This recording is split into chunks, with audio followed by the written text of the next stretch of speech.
बापाने पोटच्या मुलाचा निर्गुण खून का केला? कारण ऐकूनच पायाखालची जमीनच सरकेल।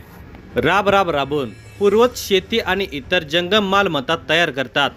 आपल्या पुढील पिढीला ती मालमत्ता मिळावी आणि त्यांचे आयुष्य सुखकर व्हावे, हा त्यामागचा प्रामाणिक हेतू असतो।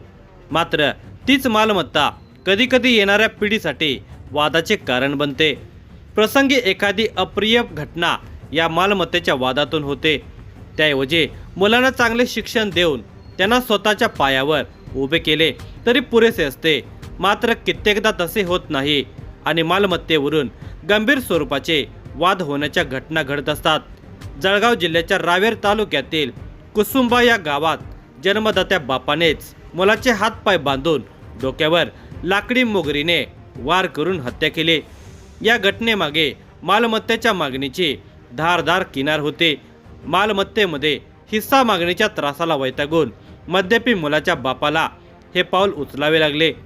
या धक्कादायक घटनेचा सविस्तर वृत्तांत पुढे पाहण्या अगोदर जर तुम्ही या चॅनेलवर जर नवीन असाल तर प्लीज आपल्या ह्या मराठी चॅनेलला नक्की सबस्क्राईब करा। मध्य प्रदेशच्या सीमेवर जळगाव जिल्ह्यातील रावेर तालुका वसलेला आहे। शेती हा या तालुक्यातील रहिवाशांचा प्रमुख व्यवसाय आहे।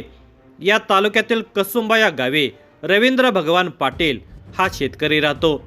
रवींद्र पाटील याची पहिली पत्नी मरण पावली असून तिच्यापासून त्याला सचिन नावाचा मुलगा आणि पूजा नावाची मुलगी आहे।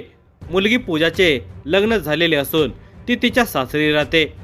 पहिल्या पत्नीच्या निधनानंतर रवींद्र पाटील याने दुसरे लग्न केले। दुसऱ्या पत्नीपासून रवींद्र याला अभिषेक नावाचा मुलगा आहे। अशा प्रकारे रवींद्र याला 2 पत्नींपासून एकूण 3 अपत्य झाली। पहिल्या पत्नीचा मुलगा सचिन हा बालपणापासून सुरत येथे त्याच्या मामाच्या गावी राहतो।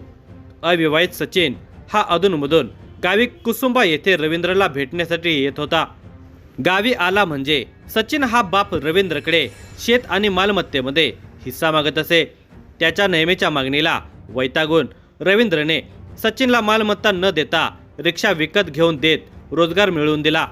रावेर ते कुसुंबा या मार्गावर प्रवासी रिक्षा चालवून सचिन अर्थार्जन करत होता। तरीही मालमत्तेमध्ये हिस्सा मिळण्यासाठी बाप रवींद्रकडे त्याची कुरबुर सुरूच होते। दिवसेंदिवस सचिनची ही कुरबुर वाढतच चाललेली होती। कधी कधी सचिन घरी येण्यापूर्वी मद्यप्राशन करून घरी येत होता। मद्याच्या नशेतच तो बापाकडे शेतासह मालमत्तेमध्ये हिस्सा मिळण्यासाठी वाद घालत असे। सचिन याला मद्याचे व्यसन असल्यामुळे त्याचे वडील त्याला मालमत्तेमध्ये हिस्सा देण्यास तयार नसल्यामुळे पिता पुत्रातील वाद दिवसेंदिवस वाढत चाललेला होता। अखेर मद्यपी सचिनच्या जीवनातील ती रात्र त्याच्यासाठी काळ रात्र बनून आली। दिनांक 17 नोव्हेंबर 2025 हा दिवस नेहमीप्रमाणे उजाडला। नेहमीप्रमाणेच कामामध्ये व्यस्त असा हा दिवस गेला। त्या दिवशी रात्री 10 वाजता सचिन रावेर येथून मद्यपान करूनच घरी आला। घरात आल्या त्याने बाप रवींद्र यांच्याकडे मालमत्तेमध्ये हिस्सा मागण्यास सुरुवात केली। पिता रवींद्रने त्यास नकार दिला। त्यातून हा वाद पेटत गेला आणि पिता पुत्रातील हा वाद एवढा विकोपाला गेला की रवींद्र पार वैतागून गेला। मद्याच्या नशेतील सचिनला आपण काय बोलत आहोत याचे भान नव्हते।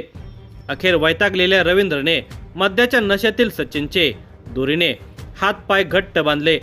त्यानंतर संतापाच्या भरात त्याने लाकडी मोगरी घेऊन ती सचिनच्या डोक्यात हाणली। या जीवघेण्या हल्ल्यामध्ये सचिनच्या डोक्यातून रक्तस्राव सुरू झाला आणि काही वेळातच त्याची हालचाल बंद झाली। अशा प्रकारे सचिनच्या रोजच्या त्रासातून बाप रवींद्रने सुटका करून घेतली। आता जे होईल ते बघून घेऊ असा त्याने मनाशी विचार केला आणि तो रात्रभर मुलगा सचिनच्या मृतदेहाजवळ शांतपणे बसून राहिला। मंगळवार दिनांक 18 नोव्हेंबर 2025 तो दुसरा दिवस उजाडला। सकाळ होताच रवींद्रने पोलीस पाटील सईस तडवी यांना फोन केला। त्यांना घटनेची माहिती देत घरी बोलावून घेतले। बापानेच मुलाला ठार मारल्याची माहिती मिळताच पोलीस पाटील तडवी यांनी रवींद्रचे घर गाठले। घटनास्थळी सचिन हा रक्ताच्या थराळ्यामध्ये मृत अवस्थेमध्ये पडलेला त्यांना दिसून आला।